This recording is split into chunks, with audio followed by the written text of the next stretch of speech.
नमस्कार दोस्तों, आज फिर मैं हाजिर हूँ एक और सच्ची घटना के साथ। दोस्तों, आज की जो सच्ची घटना है वो रेगड़ थाने के आसपास की है, जिसके आसपास एक गांव पड़ता है। दोस्तों, इस गांव में काजोल नाम की एक औरत रहती है, जिसके पति का नाम संदीप कुमार होता है। दोस्तों, लगभग इनकी शादी को 2 साल हो चुके होते हैं और इनके एक बच्चा होता है। इनकी ज़िंदगी बड़े आराम से कट रही होती है, क्योंकि संदीप कुमार जो होता है वो प्रॉपर्टी डीलर का काम करता है और उसका काम बहुत अच्छा खासा चल रहा होता है। लेकिन कुछ समय बाद संदीप को अपने प्रॉपर्टी डीलर के काम में लॉस होने लगा। संदीप को लॉस इस कदर हुआ कि उसने अपनी सारी जमा पूंजी उस काम में लगा दी, लेकिन फिर भी वो अपने धंधे को बचा नहीं पाया और उसका धंधा इस कदर बिगड़ा कि उसके पास अब इतने पैसे नहीं रहे कि वो अपने घर का खान पान सही कर सके या अपने बच्चे की फीस चला सके। इस बात को देखकर काजोल अपने मायके चली जाती है, क्योंकि संदीप के पास उसका खर्चा उठाने के लिए पैसे नहीं थे।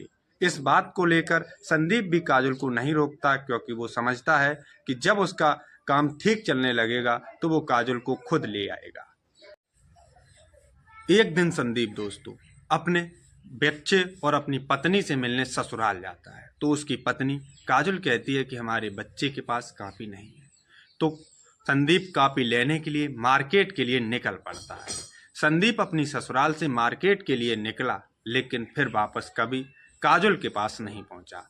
इस बात को लेकर काजोल काफ़ी परेशान हो रही थी, क्योंकि रात्रि काफ़ी ज़्यादा हो जाती है। तो काजोल संदीप के फ़ोन पर कॉल करती है, लेकिन उसका नंबर बंद जाता है। इस बात से घबरा कर काजोल अपने देवर के पास यानी संदीप के भाई के पास अपनी ससुराल में कॉल करती है और ये सारी बातें बताती है। तो उसका भाई भी इस बात से घबरा जाता है कि आखिर भाई बिना कुछ बताए गए तो गए कहाँ।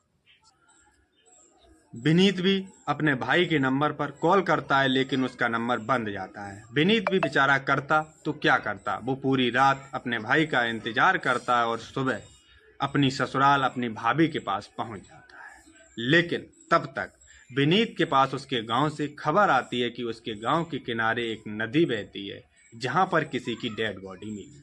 विनीत भागकर अपनी ससुराल से उस नदी के किनारे पहुंचता है, तो वो डेड बॉडी किसी और की नहीं बल्कि विनीत के भाई संदीप की थी। इस बात को देखकर विनीत वहीं पर रोने लगता है और ये सारी खबर अब काजोल को देता है।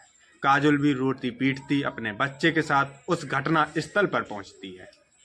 इधर देवर और भाभी अपने दोनों लोग वहीं बैठकर रोने लगते हैं। वहीं पास के थाने में कोई इन्फॉर्म करता है कि यहाँ डेड बॉडी मिली है। पुलिस आनन फानन में घटना स्थल पहुंचकर देखती है, तो वहां पर संदीप की डेड बॉडी मिलती है। पुलिस डेड बॉडी को पोस्टमार्टम के लिए भेज देती है और उस जगह पर बारीकी से जांच करती है, तो पुलिस को एक पीले कलर का चादर और कुछ पूजा की सामग्री मिलती है। इस बेस पर पुलिस किसी को गिरफ्तार तो नहीं कर सकती थी, लेकिन पुलिस अपनी जांच शुरू कर देती है। पुलिस को 2-3 दिन तक कोई खबर नहीं मिलती। इस बात पर पुलिस उसके भाई विनीत से पूछताछ करते हैं कि कहीं संदीप का किसी से झगड़ा वगड़ा हुआ हो तो आप बता सकते हैं, या किसी को शक के तौर पर हम गिरफ्तार करें। लेकिन विनीत इस बात पर मना कर देता है। तो पुलिस काजोल से भी यही बातचीत करती है, लेकिन काजोल भी मना कर देती है। इधर कुछ दिन बीत जाने के बाद पुलिस को एक खबरी खबर देता है कि असल में काजोल और संदीप के बीच कुछ दिनों से मनमुटाव चल रहा था। पुलिस को भी इस बात पर शक हो जाता है, क्योंकि पुलिस जब काजोल से पूछताछ कर रही होती है तो काजोल कुछ ठीक ठाक जवाब नहीं दे रही थी। लेकिन पुलिस भी करती तो क्या करती, क्योंकि पुलिस के पास कोई सबूत नहीं होता है, तो पुलिस ऐसे काजोल को कैसे गिरफ्तार करे। लेकिन पुलिस काजोल के नंबर का सीडीआर निकलवाती है। असल में पुलिस को उसमें एक नंबर मिल जाता है जिस पर पुलिस को शक चला जाता है, क्योंकि उस नंबर पर काजोल घंटों बात किया करती थी और कई बार किया करती थी। उस नंबर का जब पता लगाती है पुलिस, तो वो नंबर किसी लक्ष्मण प्रसाद के नाम पर रजिस्टर्ड था, जो उसी के गांव का था। पुलिस आनन फानन में लक्ष्मण प्रसाद को गिरफ्तार करके थाने ले आती है और लक्ष्मण प्रसाद तुरंत ही अपना जुल्म कबूल कर लेता है। तब लक्ष्मण प्रसाद की ही तहकीकात पर पुलिस काजोल को भी थाने में ले आती है। काजोल लक्ष्मण को देखकर समझ जाती है कि हमारा सारा राज खुल चुका है। तब काजोल पुलिस को बताती है कि संदीप का बिजनेस ठप हो जाता है, तो काजोल अपने बच्चे के साथ अपने मायके चली आती है और वहीं पर अपने बच्चे का एक स्कूल में एडमिशन करा देती है और बच्चे का ट्यूशन लगा देती है। ट्यूशन पढ़ाने वाला व्यक्ति लक्ष्मण ही होता है। लक्ष्मण देर रात्रि को उसके बच्चे को ट्यूशन पढ़ाने आता है तो काजल भी उसके पास बैठ जाया करती थी।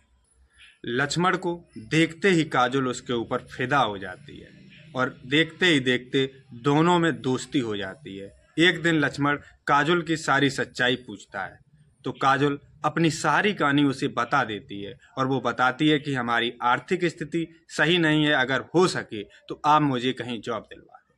तो लक्ष्मण उसे पास के ही स्कूल में टीचर की जॉब दिला देता है। इस बात से काजल बहुत खुश होती है और इधर लक्ष्मण उसके घर उसके बेटे को देर रात्रि में पढ़ाने आया करता था। तो दोनों में दोस्ती भी काफ़ी हद तक बढ़ जाती है और दोस्ती इस हद तक बढ़ती है कि दोनों आपस में मिलना मिलाना शुरू कर देते हैं। एक दिन काजल का बच्चा इन दोनों को देख लेता है तो वो इतना तो बड़ा था ही कि सही गलत का फर्क जानता था। एक दिन संदीप काजल से मिलने अपनी ससुराल आता है तो उसका लड़का संदीप को यानी अपने पापा को ये सारी कहानी बता देता है। इस बात को लेकर संदीप काफी गुस्से में आकर काजल के पास जाता है और उसकी पिटाई करता है, लेकिन काजल इस बात का यकीन दिला देती है कि वो गलत नहीं है और संदीप भी उसकी बात को मान जाता है।